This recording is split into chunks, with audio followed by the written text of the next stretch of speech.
இன்னைக்கு சட்டசபையில் பெரிய விவாதமே நடந்துச்சுப்பா. வெள்ளிக்கிழமையானா நம்ம தளபதி பார்த்தோம்னா நீட்டாக பட்டு வெட்டி பட்டு செட்டில் மாப்பிள்ளை மாதிரி வருவார். அப்படியே 9:30க்கு சட்டசபைனா 9:25க்குலாம் உள்ள என்ட்ரிவார். சபாநாயகர் வந்தோடனே ஒரு பின்னாடியே வந்துடுவார். வந்தோடனே இந்த கடைசிலேருந்து அந்த கடைசி வரைக்கும் போய் எல்லாத்துக்கும் வணக்கம் வைப்பார்.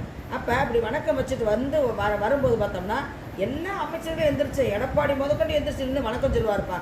அந்த விதத்தில் எடப்பாடி ஐயா நம்ம ரொம்ப மெச்சிக்கணும்ப்பா. ஆனால் அந்த இவந்தே உதயநிதி என்ன செய்வேன் பார்த்தோம்னா இப்படி சாஞ்சுக்கு அப்படியே உட்காந்துருப்பேன்.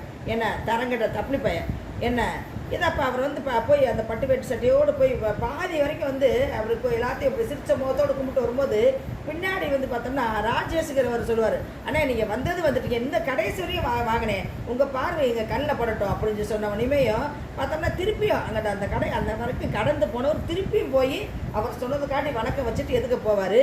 சபாநாயகர் கீழே 2 பெண்கள் உட்காந்துருப்பா பார்த்தீங்களா, ஒரு அங்கே வேலை பார்க்குறவங்க, அவங்க 2 பேர் முகத்துலையும் பார்த்தோம்னா அப்படியே சிரிப்பு தாண்டவம் ஆடுப்பா நம்ம முதலமைச்சரை பார்த்துட்டு. இப்படி வணக்கம் வைக்கிறதுலையும் அவர் வந்து எந்த பாரபட்சம் இல்லாமல் எல்லாத்துக்கும் வணக்கம் வச்சுட்டு போவார். இதை வந்து முதலமைச்சர் வரும்போது எந்திரிச்சுன்னு வணக்கம் சொல்ல வேண்டாமா அப்படின்னு சொல்லிட்டு ரமேஷ் தம்பி சொல்லி கேட்டதுக்கு இந்த பன்னீர்செல்வம் இருக்கார் பார்த்தீங்களா, அவர் என்ன சொன்னார்னா அவர் சேர்ந்த இடம் சரியில்லைப்பா, இது அம்மா இருந்திருந்தா இந்த மாதிரி பேசுவாரா அப்படிங்கிறதுக்கு தான் நான் கொண்டு வரேன். ஏன் கேட்டோம்னா காசு இருக்கிறவங்காண்டி என்ன பண்ணால் நேராக போய் டிஎம்கே போய் சேர்ந்துக்கிட்டாருப்பா. இது வந்து அந்த அம்மாவுக்கு அவர் எடுத்த பெரிய துரோகம். நேரம் அந்த அம்மாவோட ஆத்மா வந்து இவரை வந்து மன்னிக்கவே மன்னிக்காதுப்பா.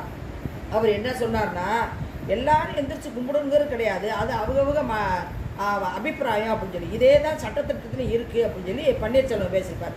சபாநாயகர் என்ன சொல்லுவார்னா அது சட்டத்திட்டம்லாம் இருக்குது, ஆனால் ஒருத்தர் வந்து எழுந்து வணக்கம் வைக்கும்போது நம்ம எல்லாருமே சேர்ந்து வணக்கம் வைக்கிறது ஒரு தமிழக மாண்பு, அது பாரம்பரியம், அதை கடைப்பிடிக்கிறனால ஒன்றும் இல்லை. ஆனால் வந்து இதில் வந்து நான் வலியுறுத்தி சொல்லி விரும்பலை, இது அவங்க இஷ்டம் அப்படின்னு சொல்லிட்டு அவர் அமைதியாக சொல்லிடுவார். நீங்களே கொஞ்சம் யோசனை பாருங்களேன், நம்ம ஒரு கடத்தரு வழியோ ஒரு வீட்டு வழியோ நடந்து போகும்போது நம்மளுக்கு தெரிஞ்ச ஏற்றோம்னா சார் வணக்கம் சார் அப்படின்னு சொல்லிட்டு போகிறோமா இல்லையாப்பா, அதுக்கு மதிப்பு தானேப்பா.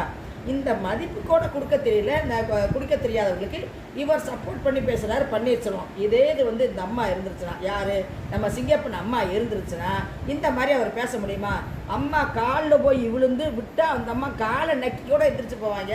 இப்படி இருந்த ஆள் இன்னைக்கு பன்னீர்செல்வம் இவ்வளோ தரங்கட்டத்தனமாக இங்கே காசு கிடைக்கிறக்காண்டி இங்கே போட்டு பேசிகிட்டு இருக்காருப்பா.